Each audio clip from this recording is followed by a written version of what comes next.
Lawang budi pangkal perjuangan, perintis lahirnya Indonesia. Assalamualaikum warahmatullahi wabarakatuh. Perkenalkan, nama saya Reza Rizky Pratama, Prodi PJKR, kelas 4D, NPM 1810 6310 70085, Fakultas Keguruan Ilmu Pendidikan. Saya akan mempresentasikan materi tentang strategi analisis pembelajaran pendidikan jasmani. Pengertian pendidikan jasmani telah didefinisikan secara bervariasi oleh beberapa pakar. Para pakar pendidikan jasmani cenderung memberikan definisi sesuai dengan pandangan filosofi berbeda-beda.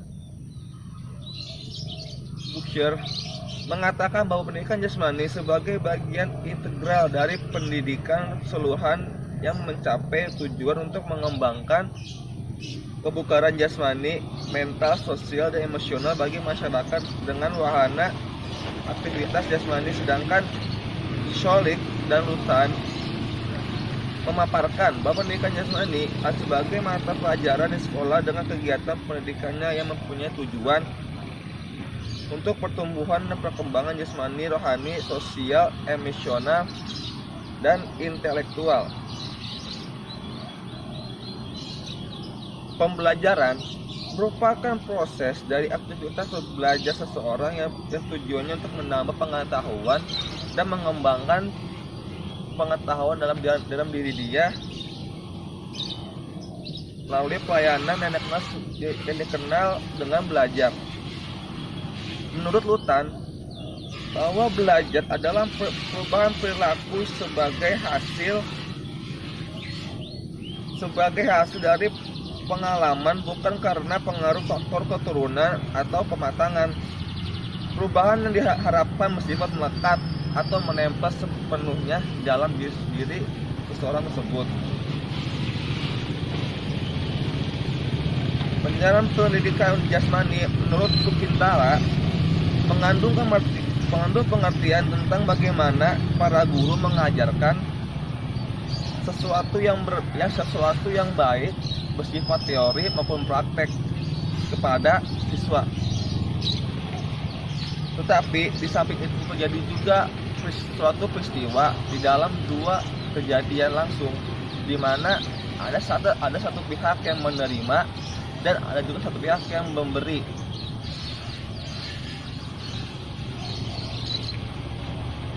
Konsep pembelajaran pendidikan jasmani saat ini sangat memprihatinkan. Salah satunya adalah alasan yang sering menjadi topik pembicaraan ataupun wacana tentang amburadulnya kondisi pembelajaran pendidikan jasmani saat ini. Adapun konsep-konsepnya itu seperti ini. Yang pertama, analisis rumusan tujuan yang mengandung harapan tentang perubahan perilaku yang diharapkan. Nah, tujuan ini merupakan titik awal dari keseluruhan proses untuk melakukan perubahan atau meningkatkan pengetahuan di dalam diri kita. Lalu yang kedua, ada analisis materi atau substansi pengajaran. Materi ini itu biasanya berisi tugas-tugas praktek atau teori yang direncanakan oleh para guru untuk siswanya, supaya siswa-siswa itu bisa berkembang dan bisa melakukan peningkatan dalam diri dia. Misalnya seperti kita memberikan tugas praktik membuat modifikasi lempar lembing. Jadi kita memberikan tugas supaya siswa itu bisa melakukan pembelajaran lempar lembing dalam bentuk modifikasi jika alatnya tidak ada. Yang ketiga, analisis metode dan strategi yang diselaraskan dengan materi. Melalui metode dan strategi materi disajikan, siswa dibelajarkan untuk mengalami perubahan. Jadi dalam konsep ini diharapkan siswa dapat belajar untuk berubah menjadi lebih baik. Jadi dalam konsep ini juga dijelaskan bahwa strategi ini diselaraskan dengan materi. Jadi ini strategi ini dijelaskan dengan materi-materi yang baik dan sangat-sangat perlu untuk meningkatkan dan merubah siswa tersebut menjadi lebih baik. Lalu ada juga yang keempat, adanya evaluasi dan analisis yang bertujuan untuk mengetahui seberapa banyak perubahan yang terjadi pada siswa tersebut. Jadi setelah adanya analisis metode dan strategi, kita harus ada analisis evaluasi. Jadi kita mengevaluasi apa-apa saja yang kurang dari siswa tersebut agar siswa tersebut bisa meningkatkan pengetahuan diri dia dan mengubah pengetahuan diri dia menjadi lebih baik dan adanya perubahan yang sedikit demi sedikit meningkat. Sekian presentasi dari saya tentang strategi analisis pembelajaran pendidikan jasmani. Kurang lebihnya mohon maaf. Wassalamualaikum warahmatullahi wabarakatuh.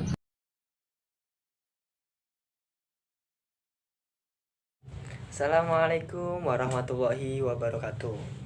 Izin memperkenalkan diri, nama saya Muhammad Tarhan Amin. Nomor pokok mahasiswa saya 1810631070 140. Saya dari kelas 4D. Di sini saya akan memaparkan tentang bab 13, yaitu strategi analisis pembelajaran pendidikan jasmani. Dan bagian saya itu adalah analisis aspek pengelolaan pembelajaran pendidikan jasmani. Baiklah, dalam dunia pendidikan jasmani, guru tidak bisa meninggalkan siswanya untuk aktif sendiri tanpa bimbingan guru tersebut. Kenapa bisa seperti itu? Karena guru itu bisa menyangkut pelanggaran etika pengajaran. Dan ketika siswa melakukan kegiatannya sendiri tanpa ada bimbingan dari guru tersebut, itu tidak akan berhasil. Karena kunci berhasilnya pengelolaan pendidikan jasmani adalah kebersamaan interaksinya. Menurut Lutan pada tahun 2002, ada pengelolaan untuk pembelajaran pendidikan jasmani, yaitu yang pertama iklim belajar, yang kedua ada perilaku anak atau siswa, yang ketiga adalah tugas ajar. Oke, yang pertama tentang iklim belajar. Iklim belajar di sini menyangkut tentang suasana di dalam maupun di luar kelas. Karena pendidikan jasmani tentunya tidak akan di dalam terus dan akan di luar. Nah, suasana di sini harus menyangkut dan hangat bagi kedua belah pihak, yang pertama dengan guru dan siswa. Bagaimana cara guru dalam membimbing anak-anak atau membimbing siswa untuk memberikan nuansa pembelajaran yang hangat? Yang pertama, guru harus tegas dan jelas. Yang tegasnya itu tidak bisa, bukan marah, tetapi tegas memberikan perintah dan memberikan punishment. Yang kedua itu tentang jelas. Guru tidak usah bertele-tele dalam memberikan pembelajaran, akan tetapi jelas dalam memberikan materinya tersebut. Oke, yang kedua, yang tadi kan pertama yang tegas dan jelas. Yang kedua, hangat dan siap membantu siswa. Hangat di sini adalah suasana hati dan lingkungannya hangat, tentram, kedekatannya ada. Dan guru harus bisa dan siap membantu siswanya dalam meraih pembelajaran tersebut. Oke, yang kedua, menurut Lutan itu adalah perilaku siswa. Perilaku di sini adalah siswa mempunyai karakternya masing-masing, mempunyai karakter yang berbeda-beda. Nah, di sini guru harus siap menerima karakter-karakter yang berbeda. Contoh, ada siswa yang tidak mendengarkan materinya. Nah, guru harus memberikan ketegasan kepada beliau-beliau, kepada siswa-siswa yang tidak mendengarkan atau tidak memperhatikannya, agar kembali memperhatikannya. Bisa dengan ketegasan atau bisa dengan perjanjian hukuman, seperti itu. Dan yang ketiga, tugas ajar. Nah, di sini tugas ajarnya menyangkut kepada materi yang akan disampaikan nanti di kelas. Contoh, RPP dan tugas-tugas yang akan diberikan. Tugas-tugas yang akan diberikan tidak usah bertele-tele, namun jelas dalam menyampaikan pembelajarannya.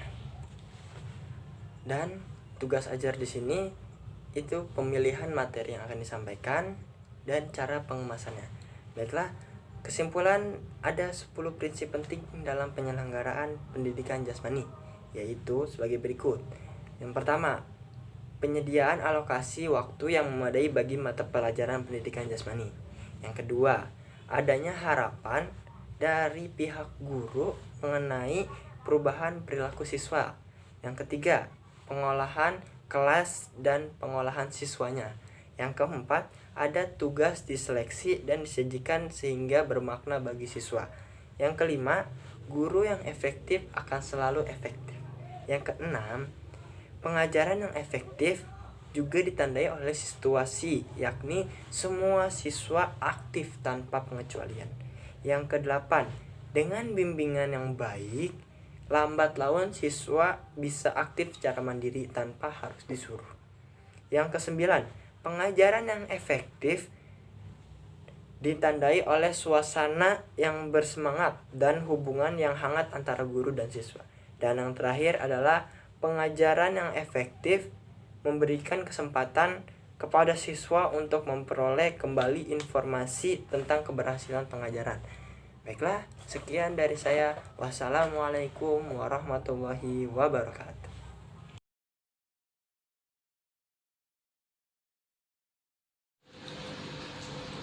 Assalamualaikum warahmatullahi wabarakatuh. Saya Andreas Barnes dari kelompok strategi analisis pembelajaran pendidikan jasmani. Melanjutkan materi, saya akan menjelaskan 10 prinsip penting penyelenggaraan pendidikan jasmani.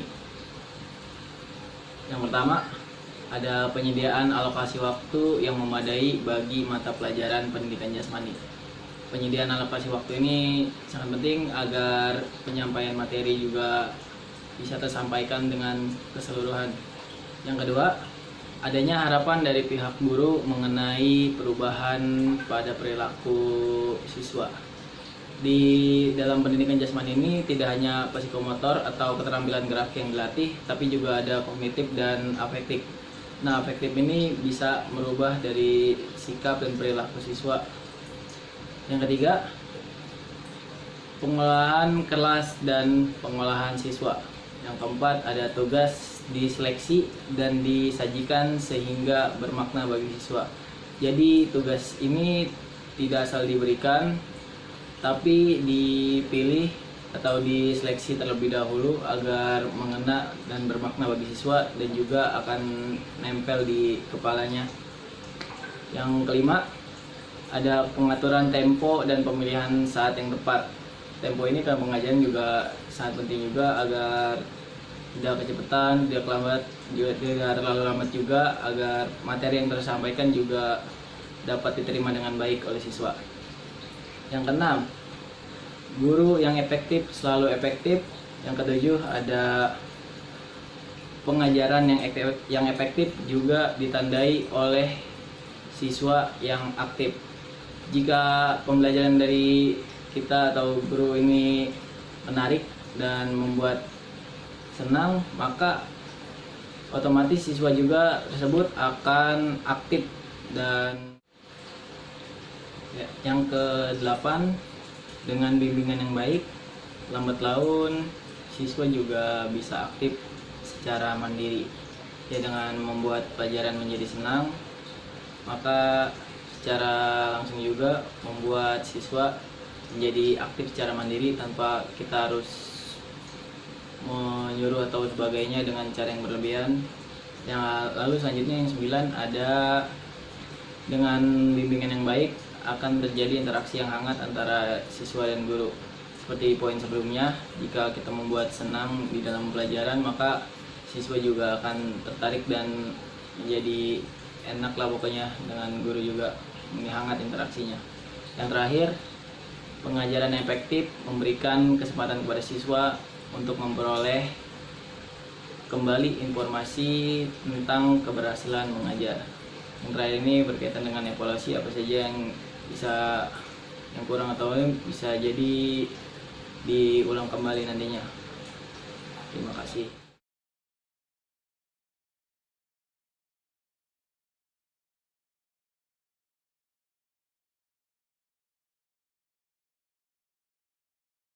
Assalamualaikum warahmatullahi wabarakatuh. Perkenalkan, nama saya Rizky Fajar Maulana. Saya di sini melanjutkan materi tentang analisis tugas pembelajaran pendidikan jasmani. Nah, di sini guru pendidikan jasmani harus memahami tingkat kemampuan siswanya. Yang dimaksud dalam kalimat tersebut yaitu guru itu harus bisa mengetahui seberapa mampu sih siswa dalam melakukan pembelajaran, terus juga seberapa bisa siswa tersebut memahami atau mempraktekkan apa yang telah dipelajari. Nah, gimana cara untuk mengetahui kemampuan siswa tersebut? Yaitu dengan cara melakukan tes setelah proses pembelajaran. Nah, dengan cara yang dimaksud akan tampak seberapa mahir siswa melakukan apa yang dipelajari tadi.